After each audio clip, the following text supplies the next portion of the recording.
Hello everyone, আসসালামু আলাইকুম। Welcome to Irin recipe. নতুন একটি রেসিপি নিয়ে আজকে আমি আপনাদের কাছে চলে এসেছি। আজকে করে দেখাবো আম দিয়ে নাস্তার রেসিপি। এখন বাজারে প্রচুর আম পাওয়া যাচ্ছে গ্রীষ্মকাল, আর আম দিয়ে আমরা নানা রকম রেসিপি বানিয়ে থাকি। তো আজকে আমি আম দিয়ে এই নাস্তাটা কিভাবে বানাবো সেই রেসিপিটা আপনাদের সাথে আজকে শেয়ার করব। প্রিয় বন্ধুরা, আপনাদের সাপোর্ট ছাড়া একটা চ্যানেল তার লক্ষ্যে কখনোই পৌঁছতে পারবে না। আপনারা যদি সাপোর্ট করেন তাহলে 1 ঘন্টায় এনাফ একটা চ্যানেলকে তার লক্ষ্যে পৌঁছানোর জন্য। সো বন্ধুরা, আমাকে সাপোর্ট করুন আমার লক্ষ্যে পৌঁছানোর জন্য। চলুন বন্ধুরা রেসিপিটা করে নেই। এখানে আমি 1 মগ কুসুম কুসুম গরম পানি নিয়েছি, আর এরকম একটা সুপের বাটির 1 বাটি ভার্মিসেলি সেমাই নিয়েছি। সেমাইটাকে ছোট ছোট টুকরো করে ভেঙে নিয়েছি এবং এই কুসুম কুসুম গরম পানি দিয়ে এটা ভালো করে নেড়ে চেড়ে এতে 5 মিনিটের মতো ভিজিয়ে রাখবো। কিছুক্ষণ পর ফিরে আসলাম, এসে সেমাইটাকে একটা ছাঁকনির উপরে ছেঁকে নেব পানিটা। সেমাইটা পানি ঝরতে দিয়ে চুলায় একটা প্যান বসিয়ে দিলাম। এটাতে আমি সামান্য একটু ঘি অ্যাড করে দিলাম, 1/2 চামচের মতো। এখানে ঘি, বাটার বা তেল যে কিছু একটা অ্যাড করলেই হবে। এরপর আমি আমের পিউরি 1 বাটি দিয়ে দিলাম। দিয়ে আমের পিউরিটাকে মিডিয়াম হিটে রেখে কতক্ষণ রান্না করে নিব। কাঁচা আমের পিউরি যদি দুধের মধ্যে দেই তাহলে পারে দুধটা ছানা কেটে যাবে, সেই জন্য এটাকে আমের পিউরিটাকে রান্না করে নিচ্ছি ভালো করে।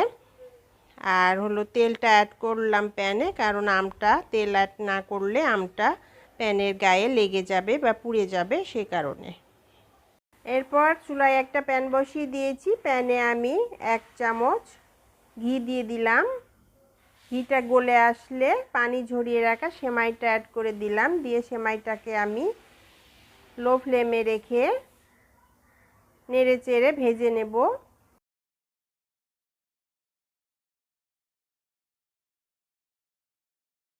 এভাবে উল্টিয়ে পাল্টিয়ে সুন্দরভাবে ভেজে নেব। আর সুন্দর একটা কালার চলে আসলে এবং একটা ঘ্রাণ চলে আসলে সুন্দর, সেমাইটাকে আমি তারপর নামিয়ে নেব। প্যান থেকে তুলে একটা প্লেটে রেখে দেব। এখানে প্যানে আমি আধা লিটার গরুর দুধ দিয়ে দিলাম। আর এখানে আমি পানি খাওয়ার মগের 1 মগ আধা লিটার দুধ অ্যাড করেছি। 2টা তেজপাতা অ্যাড করে দিলাম, 2টা দারুচিনি দিয়ে দিলাম, 2টা এলাচ দিয়ে দিলাম। দিয়ে এটাকে চুলার আঁচ মিডিয়াম হিটে রেখে ভালো মতো বয়েল করে নিব। ভালো মতো দুধটা উতরে আসলে চুলাটা মিডিয়াম টু লো ফ্লেমে রেখে দুধটা বয়েল করব। চায়ের কাপে 1 কাপ চিনি নিয়ে নিয়েছি, আর চিনিটা অর্ধেকটা অ্যাড করে দিলাম আর সামান্য একটু রেখে দিলাম। এরপর চিনিটা গলে আসা পর্যন্ত অপেক্ষা করব। নেড়ে চেড়ে চিনিটা গলে গেলে চিনিটা একটু টেস্ট করে নিব যে মিষ্টিটা ঠিক আছে কিনা। তো মিষ্টিটা ঠিক আছে কিনা একটু টেস্ট করে নিলাম। তো আরও কিছু চিনি লাগবে, তো বাকি চিনিটা আমি এর মধ্যে দিয়ে দিলাম। তো এখানে আমি 1 কাপ চিনি ব্যবহার করেছি। আর ছোট বাটির 1 বাটি নারকেল কোড়া এটার মধ্যে দিয়ে দিলাম। দিয়ে আবার ভালো মতো বলক তুলে নিলাম। এখানে কিছু বাদাম কুচি আমি অ্যাড করে দিলাম। 2 টেবিল চামচ গুঁড়ো দুধ দিয়ে দিলাম। দিয়ে ভালোভাবে নেড়ে চেড়ে বলক তুলে নিব। আর এখানে আমি যে গোটা গরম মশলা ব্যবহার করেছি সেগুলো উঠিয়ে নেব। এগুলো খাবারের মধ্যে থাকলে ভালো লাগে না, দেখতেও ভালো লাগে না, আবার মুখে পড়লেও খারাপ লাগে, তাই সেগুলো আমি সব আগেই উঠিয়ে নিলাম।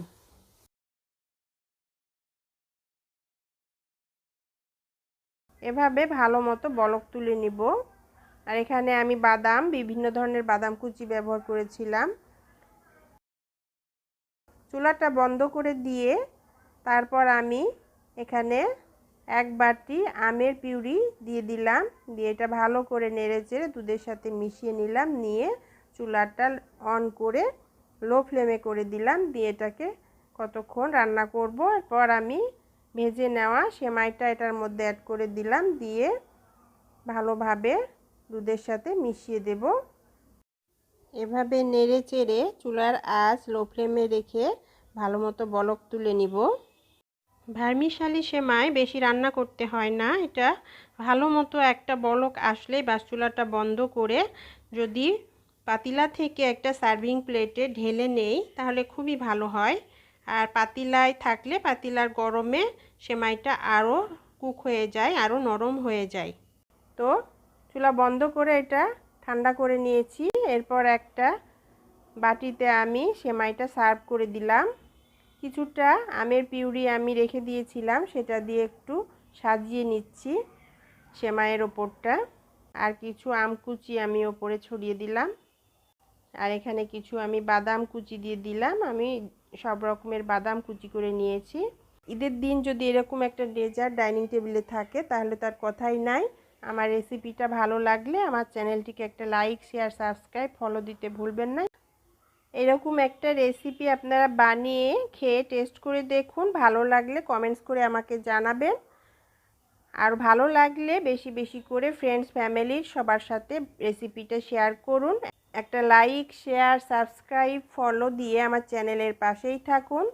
অনেক আনন্দের সাথে ঈদ করুন। ঈদের জন্য অনেক অনেক শুভকামনা রইল আপনাদের জন্য। আল্লাহ হাফিজ।